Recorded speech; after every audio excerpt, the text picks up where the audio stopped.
Hello बच्चों, कैसे हैं आप लोग। तो हम लोगों का जल वाला पार्ट खत्म हो गया है, पार्ट 13 जल। तो वो भी अगला पार्ट जो 14 पार्ट है वो भी जल से ही रिलेटेड है, वो भी जल से ही है। लेकिन हम इसमें जल के बारे में कुछ अलग चीज़ पढ़ेंगे, जल के गुण पढ़ेंगे और जल प्रदूषण के बारे में पढ़ेंगे। ठीक है, तो देखिए जल होता क्या है। देखे तो सभी लोग हैं, बताए भी हैं हम बहुत कुछ, लेकिन आज जल के जो चीज़ हम बताए थे वो उससे अलग चीज़ पढ़ेंगे। जल की गुण के बारे में, जल कैसा होता है, जल क्या बन जाएगा। जैसे जल से बर्फ बन जाता है ना, उसका आकार परिवर्तित हो जाता है, रूप परिवर्तित हो जाता है। ठीक है, तो आज उन सब चीज़ों के बारे में। जल क्या है? जल एक तरल पदार्थ है। जल क्या है? जल के अलावा और भी तरल पदार्थ हैं। तो सोचेंगे कि तरल पदार्थ होते क्या हैं, कैसे पता चला कि जल तरल पदार्थ है। ऐसे पदार्थ जिनमें बहने का गुण पाया जाए, बहने का, किसका? बहने का। और उसका आकार निश्चित न हो, निश्चित नहीं, आकार निश्चित नहीं हो, ऐसे सारे पदार्थ जिनमें बहने का गुण पाया जाए। बहने का मतलब वो अगर कहीं गिरा देंगे तो वो बहने लगेंगे। बहना समझ रहे हैं ना? पानी जमीन पर गिरा देते हैं तो पानी इधर से उधर फैलने लगता है कि नहीं? होता है ना? फर्श पे गिर जाता है तो फैलने लगता है। ठीक, लेकिन मेज क्या है? मेज फर्श पे गिरता है तो मेज भी फैलने लगता है। कलम गिरता है तो कलम भी फैलने लगता है पानी की तरह। ये तो जैसे है, ऊपर ऐसे ही है, नीचे ही है। इसको गिरा देंगे, लड़ा देंगे, कोई फर्क नहीं पड़ता। लेकिन पानी, एक गिलास पानी रखे हैं, पानी रखें गिलास में तो कैसी आकृति है? गिलास की तरह है। कटोरे में रखे हैं, कैसी आकृति है? कटोरे में। जमीन पर गिरा देंगे, कैसी आकृति हो जाएगी? फैल जाएगी, जमीन की तरह हो जाएगी। बहुत बढ़िया खासियत है इसकी कि जिस बर्तन में रखा जाएगा उसका आकार ग्रहण कर लेता है। जिस बर्तन में रखा जाएगा उसका आकार ग्रहण कर लेता है। पता चल रहा है? यानी इसकी खासियत ये है, एक तरह से ये बहुरूपिया है। क्या है? बहुरूपिया। जैसा जहां जाएगा वहां बन जाएगा। कंडाल में डाल देंगे, कंडाल की तरह हो जाएगा। पेन में डाल देंगे, भर देंगे पानी, पेन की तरह हो जाएगा। है? तो ऐसे पदार्थ जिनमें बहने का गुण पाया जाता हो और जिसका आकार निश्चित नहीं है, आकार निश्चित नहीं है, जबकि इसका आकार निश्चित है। ठीक है, क्योंकि जो पदार्थ होते हैं वो पदार्थ 3 तरह के होते हैं। कैसे होते हैं? 3 तरह के। एक ठोस होता है, एक द्रव होता है और एक गैस होता है। तो यही जो द्रव होता है उसी को हम लोग तरल कहते हैं। गैस देख रहे हैं, गैस। ठोस क्या होता है पता है ना? ये मेज है, बर्फ है, ये पेन है, ये सब क्या है? ठोस पदार्थ है ना, जिसको दबाया न जा सके, जिसको दबाया न जा सके। ईटा पत्थर को दबा सकते हैं हाथ से? गैस को जान रहे? पूरा मेरा वायुमंडल जो है वो क्या है? गैस वाला है। गुब्बारे में भर देते हैं, वो भी गैस है। क्योंकि गैस को दबा सकते हैं, पानी को दबा सकते हैं। पानी को दबा देते हैं कि नहीं? पानी को गुब्बारे में भर देंगे, दबा देंगे। गैस को गुब्बारे में भर देंगे, दबा देंगे। दबा देंगे ना? तो 3 तरह के पदार्थ होते हैं, ठोस, द्रव और गैस। तो हम द्रव के बारे में पढ़ रहे हैं, यानी तरल पदार्थ के बारे में पढ़ रहे हैं, जल के बारे में पढ़ रहे हैं। तो जल, तरल पदार्थ क्या होते हैं? जल एक तरल पदार्थ है। तरल पदार्थ क्या होते हैं उसमें गुण लिख दीजिए, पता चल जाएगा। ऐसे पदार्थ जिनमें बहने का गुण पाया जाता हो और जिसका आकार निश्चित नहीं हो, वो सभी पदार्थ क्या कहलाते हैं? समझ गए? बात समझ में आ गई? 3 तरह के होते हैं, ठोस, द्रव, गैस। तो हम लोग द्रव के बारे में पढ़ रहे हैं, तरल पदार्थ के बारे में, ठीक है। इसे मापा कैसे जाता है? कभी पानी का बाटल खरीदने जाते हैं तो कहते हैं कि एक किलो का बाटल खरीदना है, 1 लीटर का बाटल खरीदना है, तो हम कहते हैं कि 1 दर्जन वाला बाटल देता है, 1 किलो वाला बाटल देता है, 1 ग्राम वाला बाटल देता है, अच्छा 1000 ग्राम वाला बाटल देता है, कहते हैं क्या कहते हैं? 1 लीटर वाला बाटल, हाँ 1 लीटर 2 लीटर इस तरह से कहते हैं ना। तो ये जो इसकी माप होती है वो किस में होती है? लीटर में। इतनी चीजें याद रहेंगी। पानी के बारे में ये चीज समझ गए। अगर हम लोग पानी की तरह होते तो क्या होता? आप लोग सोचिएगा, सोच सोच कर बताइएगा कि यदि हम लोग भी अगर पानी की तरह होते, हम भी पानी जैसे होते तो क्या क्या करते, क्या क्या फायदा होता, क्या क्या नुकसान होता? सभी लोग सोचकर बताएंगे ना, कल हमको बताएंगे कि अगर हम लोग भी पानी होते तो क्या क्या क्या क्या सोचते। ठीक है, चलिए चलिए देखिए, चलिए देखिए, अब हम लोग पढ़ेंगे पानी की घुलनशीलता। ठीक है, गर्मी जब लगती है तो गर्मी में हम लोग पानी से संबंधित क्या क्या चीज पीते हैं? कोई कहेगा आम का पन्ना पीते हैं, पीते हैं आम का पन्ना, बेल का शरबत, चीनी पान नमक पानी का शरबत, नींबू का शरबत, यही सब चीजें पीते हैं ना गर्मी में। ऐसी चीजें पीते हैं जो शरीर को ठंडक दे ना। तो मैं ये मान ले रहा हूं कि मुझे क्या बनाना है? शरबत बनाना है। क्या बनाना है? मुझे शरबत बनाना है। ठीक, तो शरबत बनाने के लिए क्या क्या चाहिए मुझे? पानी चाहिए, चाहिए कि नहीं? चीनी चाहिए, चीनी का शरबत बनाना है हमें। ठीक है, चीनी का शरबत बनाना है तो मुझे पानी चाहिए और चीनी चाहिए। ठीक है, देखिए हमें गर्मी में जब गर्मी लगती है तो हम लोग शरबत बनाते हैं ना, तो हम लोग चीनी का शरबत बनाते हैं। किसका शरबत बनाते हैं? चीनी का शरबत। ठीक है, तो हमको क्या क्या चाहिए बताइए? शरबत बनाने के लिए क्या क्या चाहिए? चीनी चाहिए, पानी चाहिए, गिलास चाहिए या बर्तन चाहिए, जिस बर्तन में बनाएंगे। नहीं चाहिए? तो ये मेरा गिलास हो गया, मैंने पानी ले लिया, उस पानी में मैंने चीनी डालकर घोल दिया। ठीक है, तो शरबत मेरा तैयार हो गया कि नहीं? शरबत तैयार हो गया।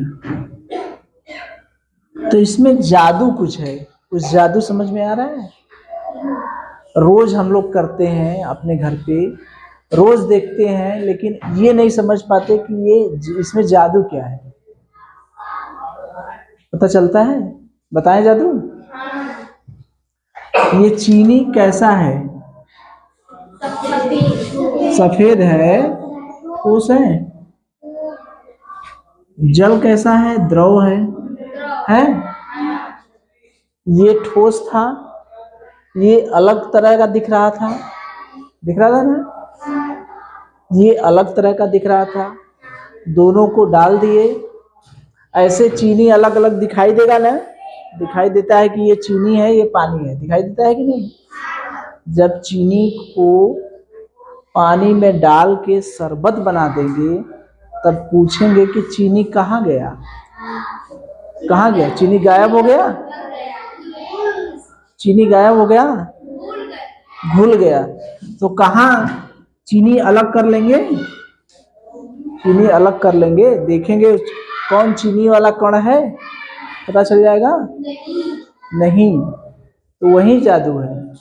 जादू यही है कि ये चीनी ऐसे अलग था, पानी अलग था, जब दोनों को घोल लिए, ठीक है, तो जादू समझ में आया कि जब चीनी पानी में घुल गया, शरबत बन गया, तो हम चीनी को पानी से अलग नहीं देख पाते। आंख कितना भी ध्यान देंगे कि चीनी वाला इधर घूम रहा है, जल का कण इधर घूम रहा है, दिखाई देगा? नहीं दिखाई देगा ना।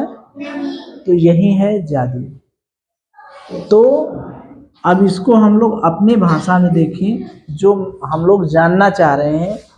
चीनी जो है, जो पदार्थ घोला जाता है, यानी जिसको घोलकर शरबत बनाया जाता है, उसको हम कहते हैं विलेय। क्या कहते हैं? विलेय। क्या कहते हैं? विलेय। जो ये मेरा पानी है, इसको हम कहते हैं विलायक। क्या कहते हैं? विलायक। और जो मेरा शरबत बनता है, ये शरबत मेरा कहलाता है, क्या कहलाता है? विलयन। तो तीन चीजें हैं, विलेय, विलायक और विलयन। तो इतना समझिए कि कैसे पता चलेगा कौन विलायक है, कौन विलेय है। जो सबसे अधिक मात्रा में होता है, जो सबसे अधिक मात्रा में होता है, वो क्या है? विलायक। वो क्या है? विलायक। ठीक है। विलायक ज्यादा है कि नहीं? विलेय क्या है? कम है। जो घुलने वाला पदार्थ होता है, जिसको घोला जाता है, उसे क्या कहते हैं? विलेय। अब विलेय और विलायक दोनों घोलकर जो बनता है, उसे हम क्या कहते हैं? विलयन। विलयन, विलयन। तो एक चीज समझ में आया कि विलायक ज्यादा है, विलेय को उसमें डाला जाता है, अब बनता क्या है? विलयन। तो जो कम मात्रा है उसको हम कहते हैं विलेय, जो ज्यादा मात्रा है उसे क्या कहते हैं? विलायक। जो बनता है उसे क्या कहते हैं? विलयन। अगर मैं कहूं कि चीनी क्या है, तो क्या कहेंगे? विलेय। नमक क्या है? नमक, नमक, नमक को भी तो घोला जाता है पानी में। तो चीनी और नमक ये सब क्या है? विलेय। ठीक है। जल क्या है? विलायक। और जो शरबत हमारा तैयार होता है, उसे क्या कहते हैं? विलयन। ठीक है। तो अब हम इसको मिटा दे रहे हैं, चीनी को मिटा दे रहे हैं। यानी अब हम लोग ये जान गए कि जब किसी विलायक में विलेय को डाल दिया जाता है, तो क्या तैयार होता है? विलयन। विलायक में विलेय को घोला जाता है, तो क्या बन जाता है? विलयन बनता है ना। यानी मैं कह सकता हूं कि विलयन कैसे बनता है? विलायक में विलेय मिलता है तब, नहीं बनता है ना। तो अच्छा ये बताइए, कभी ये सोचे हैं कि ये जो चीनी है, ये जो मेरा चीनी है और ये मेरा जल है, ठीक है, ये चीनी ऐसा क्या हो जाता है कि वो घुल जाता है? जैसे चीनी को दूध में भी घोलेंगे तो घुल जाएगा कि नहीं? घुल जाता है ना। अगर मैं कहूं कि चाक को पानी में डालूं, चाक को जल में डालूं चाक, ये जो आपका चाक होता है जिसे लिखते हैं हम लोग, ठीक है, उसको पानी में डालूं तो क्या वो घुल जाएगा? दिखाई देगा कि नहीं चाक कहाँ है? दिखाई देता ना। जब दिखाई देगा, पानी, इसमें क्या था, इसमें पानी और चीनी दोनों के जो अणु थे, दोनों के क्या थे, अणु थे, वो एक जैसे थे। दिखाई दे रहा था कि चीनी वाला घूम रहा है इधर, इधर पानी वाला घूम रहा है, कहीं दिखाई दे रहा था? नहीं। तब वो क्या रहता है? विलयन। ठीक है। जो घोलते हैं उसे हम लोग कहते हैं विलेय। लेकिन चाक को जब घोलेंगे तो चाक घुलेगा नहीं। रेत को पानी में डाल के घुमा देंगे तो घुल जाएगा, रेत बैठ जाता है ना। मोम को डाल देंगे, मोम का मतलब समझ रहे हैं? मोमबत्ती या मोम को पिघला कर भी डाल देंगे फिर भी वो पानी में जाएगा तो अलग दिखाई देगा। ठीक है। लोहे का छीलन, लोहे का छीलन देख रहे हैं ना, जहाँ लोहे का काम होता है वहां पर टुकड़ा टुकड़ा निकलता है ना, छोटा छोटा बुरादा की तरह, वहां पर भी, या लकड़ी का बुरादा, उसको इस सबको पानी में डाल देंगे तो अलग दिखाई देता है कि नहीं? तो इसे हम लोग कहते हैं अविलेय। क्या कहते हैं? अविलेय। विलेय माने जो घुल जाता है, अविलेय माने नहीं घुलता है। ठीक है। तो हम लोग एक चीज जाने, विलेय जान गए, अविलेय जान गए, विलयन जान गए, विलायक जान गए, 4 चीजें जान गए। अब चलिए ये देखते हैं कि चीनी, ये समझ गए ना कि जो ऐसे पदार्थ जो पानी में नहीं घुलते हैं, पानी में नहीं घुलते हैं, उसे हम अविलेय पदार्थ कहते हैं। अविलेय क्या क्या होता है? लकड़ी का बुरादा, चाक, रेत, मोम, लोहे का छीलन। ठीक है। तो अब हम देखते हैं कि चीनी में, सॉरी, पानी में जब हम चीनी घोलते हैं तो क्या होता है कि वो चीनी घुल जाता है। ठीक है। ये देखिए, ये हो गया मेरा चीनी। ठीक है। या मेरा हो गया नमक। ठीक है। इसके ये अणु हो गए, इसके ये अणु हो गए। ये मेरा हो गया जल। ठीक है। ये जल के अणु हो गए। ठीक है।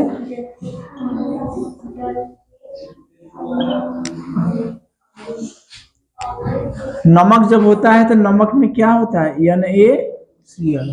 बताए थे ना, नमक का सूत्र होता है NaCl। तो चलिए, तो देखिए, जब चीनी को या नमक को इसमें डाल देते हैं तो जल जो है, जल होता है सार्वत्रिक विलायक।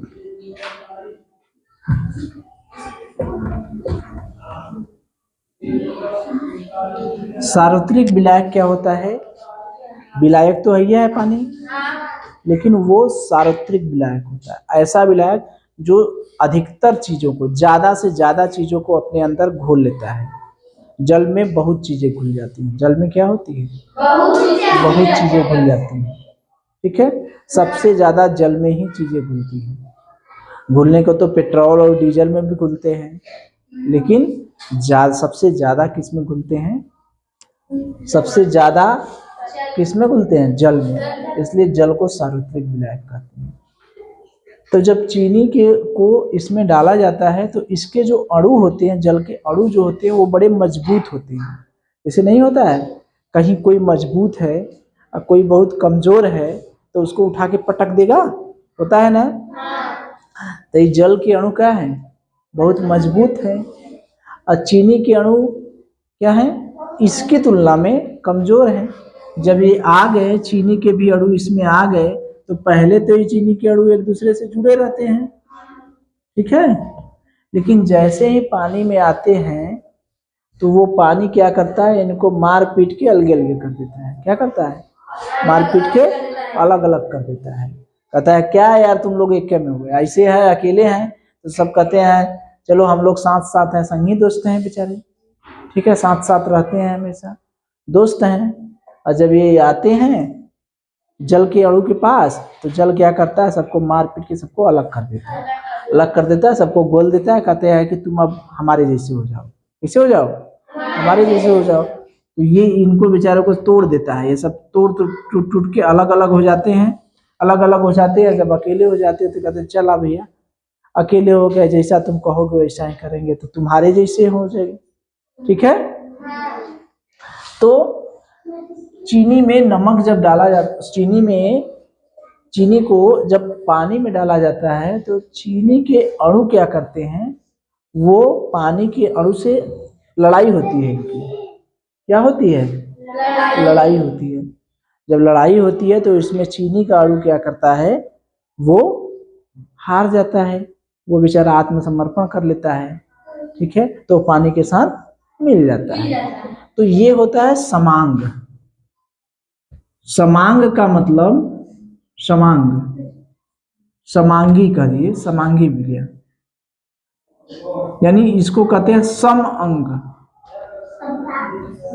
सम अंग। विलय जो होता है, विलय और पानी ये दोनों सम अंगी होते हैं, समांगी होते हैं। समांगी मतलब एक जैसे अणु होते हैं, इसके अणु और इसके अणु एक जैसे होते हैं। जब ये घुल जाएगा तो इसको अलग अलग नहीं देख पाएंगे, अपनी आंख से नहीं देख पाएंगे। वही ना कहें कि रोज हम लोग जादू देखते हैं, जब खाना बनता है तो नमक ठोस रहता है ना, जब खाना सब्जी में डालते हैं या दाल में डालते हैं, जो भी बनाते हैं दाल सब्जी बनाते हैं तो उसमें नमक डालते हैं ना, तो नमक डालते हैं तो दिखाई देता है। लेकिन बाद में क्या होता है, नमक को ढूंढे तो मिलेगा नमक, कहाँ गया नमक, वो दोनों एक जैसे रहते हैं ना, समांगी रहते हैं ना, और उसमें मिल जाता है, ठीक है। तो वही होते हैं कि ये जो चीनी और नमक होते हैं वो पानी के समांगी होते हैं, यानी इनके जो अणु होते हैं वो समान होते हैं। लेकिन बुरादा, लकड़ी का बुरादा, लोहे का छीलन, ये सब के अणु क्या होते हैं, समान नहीं होते। कितनों घुलेंगे वो घुलबा नहीं करेंगे, बड़ा जिद्दी होते हैं। क्या होते हैं, जिद्दी, यानी वो सब इनसे, उनके अणु जो है इनसे मजबूत होते हैं, पानी के अणु से मजबूत होते हैं। वो आता है घोलने के लिए, मारता है 2 थप्पड़ा, वो खुद भाग जाता है। कौन, अगर रेत है, रेत सोचेगा कि पानी घोल ले तो जल का अणु क्या करेगा, इसको घोलने का प्रयास करेगा, और खुद मारेगा, फाइट से उधर आ जाएगा। कौन, किसका अणु, पानी का अणु। रेत घुलेगा, रहेगा पानी में लेकिन रहेगा शान से, कहेगा रहेंगे तुम्हारे पास लेकिन शान से रहेंगे, तुम हमारा कुछ नहीं बिगाड़ सकते। तो रेत रहता है ना, कितना हिलाएंगे, थोड़ा देर तक घूमेगा, फिर उसके बाद फिर शांत होकर बैठ जाता है, पूरा का पूरा रेत बेचारा पड़ा रहता है। तो इतनी चीजें समझे, विलय, विलयन और विलायक। विलायक कई तरह के हो सकते हैं, विलायक कई तरह से हो सकते हैं, जैसे पानी है, दूध है, पेट्रोल है, डीजल है, इस तरह से जितना द्रव वाले चीज हैं वो सारे विलायक होते हैं, ठीक है। अब कौन किस में घुलेगा ये भी एक अलग चीज है। जैसे विलयन जो है वो विलयन कई तरह के होते हैं, मैं उसको आगे बताऊंगा कि जब ठोस में ठोस घोल देंगे, ठोस में ठोस घोल देंगे। जैसे मेरा ये विलयन है, ये विलयन हम किसको घोले हैं, ठोस को किस में घोले हैं, द्रव में घोले हैं। एक चीनी है और एक जल है, ठीक है, ठीक है। इसी तरह से गैस में गैस घुलता है, जैसे हवा है, ऑक्सीजन है, नाइट्रोजन है, ये सब कार्बन डाइऑक्साइड वायुमंडल में है कि नहीं। इसी तरह से ठोस का 3 ठो कितना होता है, 1 2 3, ठोस, द्रव और गैस। ठोस को द्रव में घोलेंगे, गैस में घोलेंगे, ठीक है। इसी तरह से द्रव को ठोस में घोलेंगे, गैस में घोलेंगे। तो इस तरह से टोटल 9 प्रकार के विलयन होते हैं। कितने विलयन होते हैं? 9 प्रकार के। चलिए उसको हम बताएंगे। फिलहाल इतनी बातें समझ में आई कि नहीं? विलेय क्या होता है, विलयन क्या होता है, विलायक क्या होता है, ये चीजें समझ में आई? अविलेय क्या होता है? 4 चीज अभी समझना है हमको। विलेय, अविलेय, विलयन, विलायक। ये चारों चीजें समझ में आया कि नहीं? जो पानी में घुल जाए वो विलेय, जो पानी में न घुले अविलेय, जिसमें विलेय को घोला जाता है उसे क्या कहते हैं? विलायक। अब विलेय और विलायक घुलकर जो पदार्थ बनाते हैं उसे हम कहते हैं विलयन।